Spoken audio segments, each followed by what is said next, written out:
जो आज का भक्तिपूर्ण संदेश का शीर्षक है संगति के प्रति गंभीरता। तो मैं डिवोशन की शुरुआत एक उदाहरण से करता हूँ। जब किसी संसार में किसी बच्चे का जन्म होता है तो हम देखते हैं कि उसके पालन पोषण के लिए उसके साथ, उसके अच्छे विकास के लिए उसके साथ उसकी परिवार होते हैं। वैसे ही जब कोई व्यक्ति यीशु मसीह के ऊपर विश्वास के द्वारा उद्धार में आता है तो उसके आत्मिक जिंदगी के लिए उसे एक परिवार की आवश्यकता है। तो आइए हम वचन की ओर बढ़ते हैं। प्रेरितों के काम 2 अध्याय 42 से 47 वचन मैं आपके सामने पढ़ता हूँ। उन्होंने प्रेरितों के उपदेश, संगति, रोटी के तोड़ने और प्रार्थनाओं के प्रति अपने को समर्पित कर दिया। हर व्यक्ति पर भय मिश्रित विस्मय का भाव छाया रहा और प्रेरितों द्वारा आश्चर्य कर्म और चिन्ह प्रकट किए जाते रहे।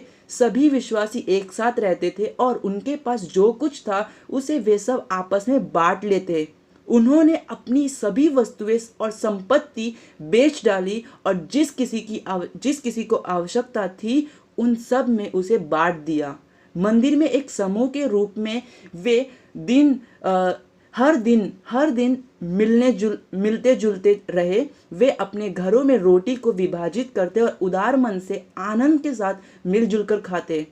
सभी लोगों की सद्भावनाओं का आनंद लेते हुए वे प्रभु की स्तुति करते और प्रतिदिन परमेश्वर जिन्हें उद्धार मिल जाता उन्हें उनके दल में और जोड़ देता। तो जैसे कि हमने यहाँ पे देखा कि जो शुरुआत की कलीसिया है वो किस तरीके से संगति करती थी। तो पहला पॉइंट, वो किस तरीके से संगति करती थी। पहला पॉइंट, वो उद्धार के बाद वो लोग शिक्षा पाने, संगति करने और प्रार्थना करने में लीन थे। दूसरा पॉइंट, और उनके बीच में एक ऐसी संगति और एकता और प्रेम थी कि वो एक दूसरे की घटी में सहभागी और सहायता करने के लिए आगे की ओर बढ़ते थे। तीसरा पॉइंट, वो कलीसिया में संगति के प्रति गंभीर और उत्साही रहते थे। और चौथा पॉइंट, सबसे महत्वपूर्ण पॉइंट है ये, इसमें हमें पता चलता है, इस पॉइंट में पता चलता है कि जो परमेश्वर की एक विश्वासी की ज़िंदगी में जो मर्जी है वो ये है कि वो विश्वास के बाद उसका दूसरा कदम ये हो कि वो कलीसिया में यानी कलीसिया का सदस्य बने। तो हमें 47 है वो हमें यही बताता है कि परमेश्वर ने जो उद्धार में आते थे, परमेश्वर उनको कलीसिया में जोड़ता था। यानी ये वचन हमें तो यहाँ से हमें पता चलता है कि केवल हम विश्वास करने के लिए नहीं बल्कि प्रभु की सदस्य में भागी होने के लिए बुलाए गए हैं। और हम ये भी जानते हैं कि मसीह जो है हमारा देह है और हम उसके अंग हैं और हम उसकी देह यानी कलीसिया से अलग होकर हम कुछ भी नहीं कर सकते और हम ना ही आत्मिक तौर पे जीवित रह सकते हैं।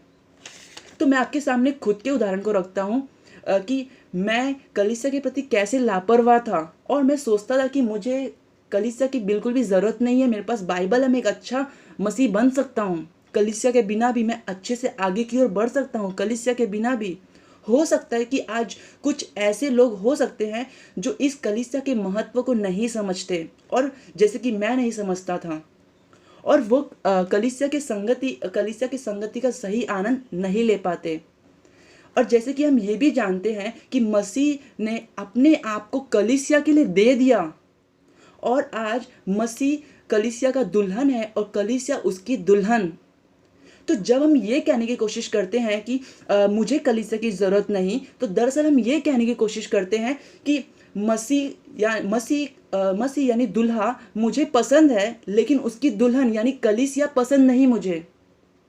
और अगर हम ये देखें कि यूहन्ना 13:35 में यीशु मसीह कहते हैं कि तुम आपस में एक दूसरे से प्रेम करो और इसी से सब लोग जानेंगे कि तुम मेरे चेले हो। क्या प्रेम हम खुद के साथ रख सकते हैं अकेले? बिल्कुल भी नहीं।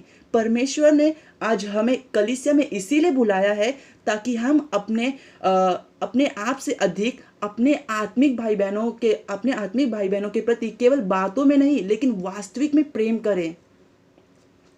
जिस प्रकार परमेश्वर ने हमसे प्रेम किया उसी प्रकार अधूरे, अपरिपक्व और असिद्ध पापियों से प्रेम करने के लिए ही परमेश्वर ने हमें बुलाया है। तो हमने देखा कि कलीसिया का महत्व क्या है, और हमने ये भी देखा कि कलीसिया से दूर होकर हम मसीह की पूरी आज्ञा का पालन नहीं कर सकते, पूरी तरह से नहीं कर सकते हैं। तो अब हमने देखा कि कलीसिया का महत्व क्या है हर एक विश्वासी की ज़िंदगी में। तो आइए हम भी ये महत्व को हर एक विश्वासी भाई बहनों को बताएं, और बताएं कि हमारे पहले निर्णय से उद्धार होता है और दूसरे निर्णय से संगति मिलती है। उद्धार के बाद हमारा पहला कदम कलीसिया होना चाहिए। मैंने भी कलीसिया के महत्व को जाना और कलीसिया में जुड़ा। अगर आप किसी कलीसिया से नहीं जुड़े तो हमारा ग्रेटर ग्रेस चर्च है, जो वहाँ पे आप आ सकते हैं, और वहाँ पे मैंने इस कलीसिया के महत्व को समझा है। आमीन। प्रभु आप सबको आशीषित करे।